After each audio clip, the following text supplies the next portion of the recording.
Hello and welcome to this week's Bible in the News. On October the 6th, 2023, the eve of the October 7th attacks, Israel faced perhaps its most perilous strategic environment in half a century. Hamas was poised to launch its deadliest assault since the Yom Kippur War of 1973. To the north, Hezbollah boasted 100,000 trained fighters and an estimated arsenal of 120,000 missiles and rockets. Iran stood dominant, its nuclear weapon program advancing and its regional influence expanding, backed by the Houthis in Yemen, militias in Iraq, Assad in Syria, and its proxies in Gaza and Lebanon. This ring of fire encircled Israel, threatening overwhelming retaliation should it strike Iran's nuclear facilities. Meanwhile, President Joe Biden was seen as a restraining force on any Israeli preemptive action. Less than 2 years later, this landscape is unrecognizable.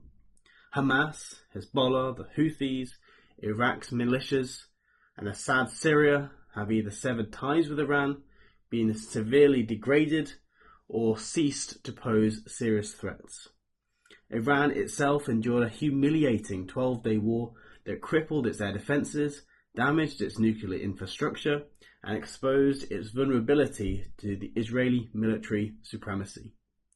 Despite years of anti-Israel rhetoric, when the confrontation came, Tehran's fury proved futile.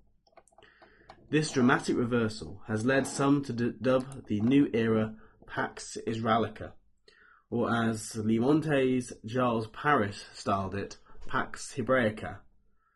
A pax is defined as a period of general stability in international affairs under the influence of a dominant military power. Like Pax Romanica or Pax Americana, it marks an era where one power's dominance enforces regional peace. Paris wrote that in mere months, Israel had become the sheriff of the Middle East. He described Israel's bombings as a final epitaph of the blindness of Hamas leader Yahya Sinwar, who in his miscalculation dismantled the entire axis of resistance carefully cultivated by Iran over decades. The October 7th war elevated Israel from a marginalized presence to a respected regional superpower.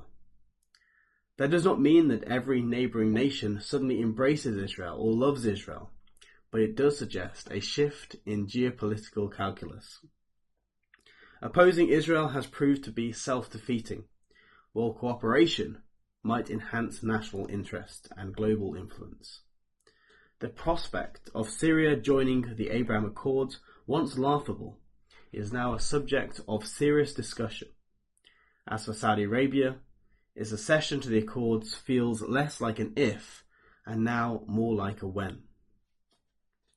Recent events in southern Syria underscore this new reality.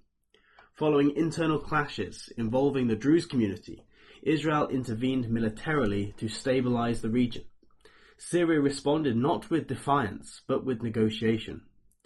Reuters reported that Israel had agreed with the Syrian government to allow Syrian troops into Sueda for 48 hours to quell the unrest.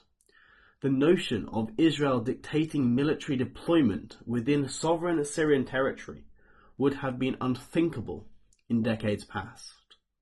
That kind of influence, commanding terms over another state's internal affairs, is the hallmark of a military superpower. For comparison, it echoes the United States' sway over Ukrainian wartime decisions. If indeed we are witnessing the emergence of Pax Israelica, then Israel is not just surviving but imposing peace, a long-anticipated development for Bible students. The modern rebirth of Israel in 1948 and its capture of Jerusalem in 1967 fulfilled prophecy, but lasting peace always seemed elusive. Ezekiel 38 clearly speaks of Israel as a land of unwalled villages, dwelling safely, and that has never yet described Israel. For decades, the Israeli-Palestinian conflict has served as a convenient tool for regional powers. Palestinians remained uniquely designated as perpetual refugees, unable to assimilate, their plight prolonged by external actors who simultaneously fueled and exploit the conflict.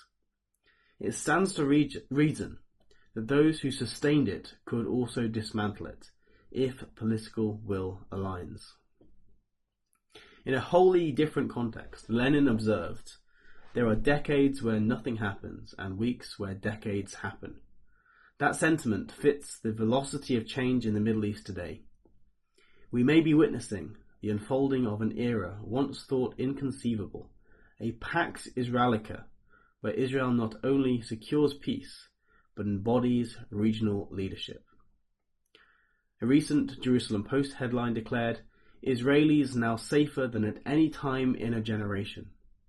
And so we recall the biblical warning, perhaps first spoken of AD 70, but echoed today. "When they shall say, peace and safety, then sudden destruction cometh upon them. Therefore let us not sleep as do others, but let us watch and be sober." This has been Paul Barnes joining you for this week's Bible in the News.